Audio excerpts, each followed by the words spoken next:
Magandang umaga po. Andito ako sa likod ng bahay. Kukuha muna ako ng lemon. Ayan, maliit lang yung puno. Andiyan, no? Hindi ganong kita yung bunga niya kasi medyo maliliit lang. Tapos meron kami ditong buko. Ayan, dwarf buko. Ayan o, madami-dami ding bunga. Malalaki na sila. Ayan.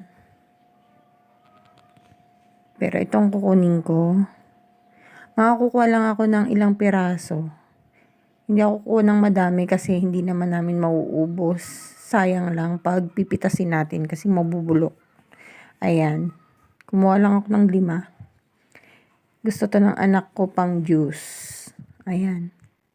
Tingnan nyo oh. Malaki lang siya sa kalamansi. Maliit siya sa lemon. Ganyan itsura niya. Tawag sa Cagayan dito, dalayap. Ayan. Pero pag binuksan nyo, mas maasim siya sa kalamansi. Kasing asim siya ng lemon. Yan, ganyan lang. Small 5 lang. Para hindi masayang yung ibang bunga. Kung ano lang gagamitin nyo lang yung kukunin. Tapos, ayan dito. Ang gagawin ko talaga ngayon ay magpopropa ako ng bugis. Mag-ICU ako ngayon ng bugis. Ayan, ito yung aking, ayan o, tingnan nyo yung bubong dyan na plastic. Tinanggal ko na kasi parang malabo na siya, madilim na. Nalililiman niya na yung bugingbilya.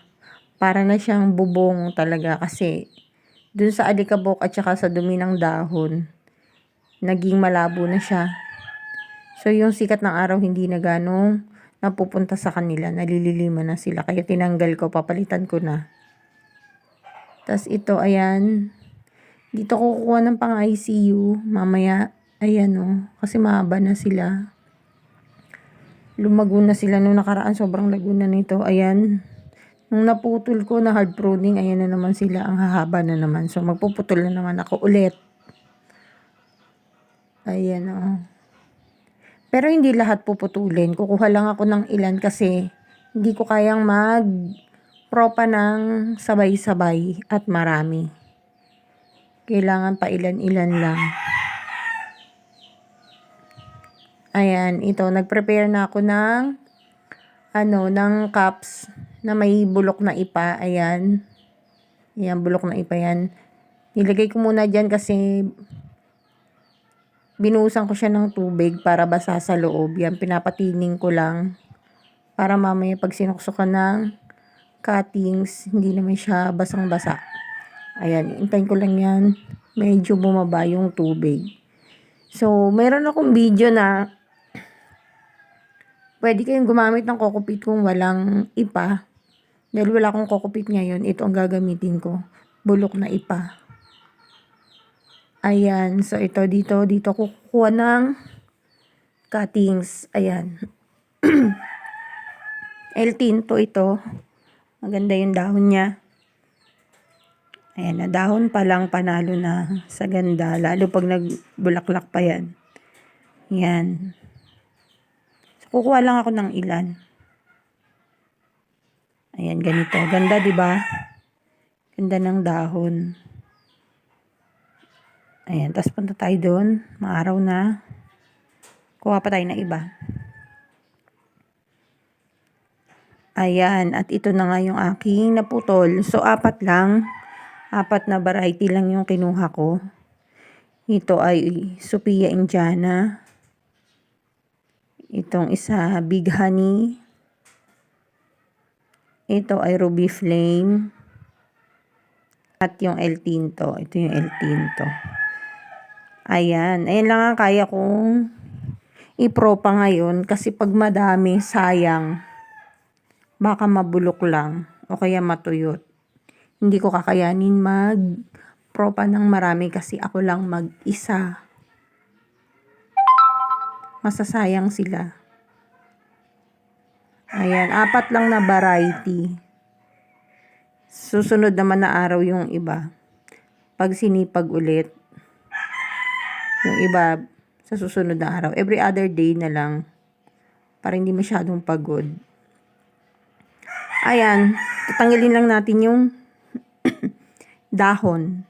Tapos ito na yung aking pagtutusukan. Ayan. Tanggalin niyo yung dahon. Ganyan lang.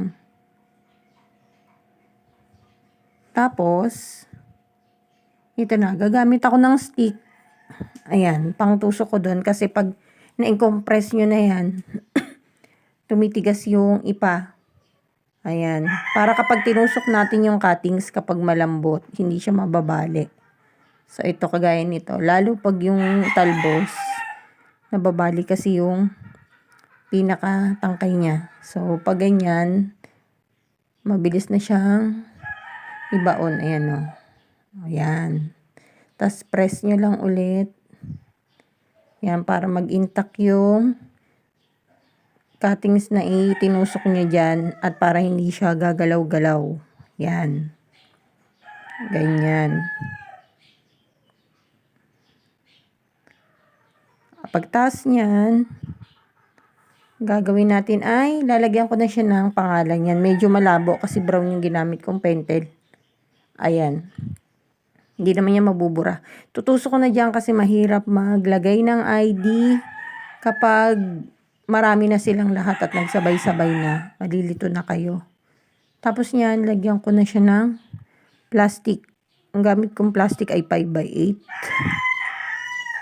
Ayan, 5x8 siya.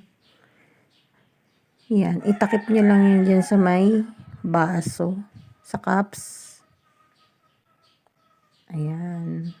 Siguraduhin yung wala siyang singaw para magkaroon ng moist sa loob. Kasi yun ang bubuhay sa inyong mga ina-ICU.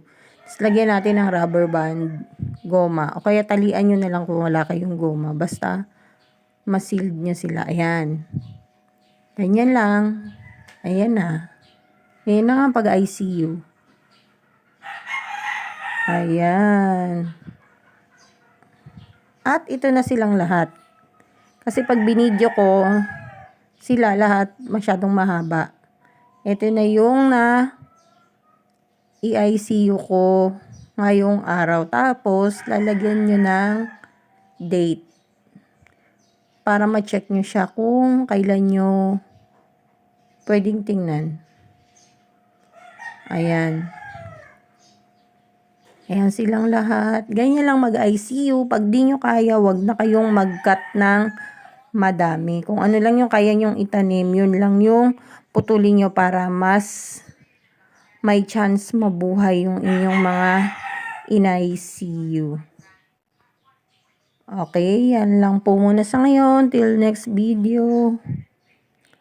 Thanks for watching. Bye-bye muna.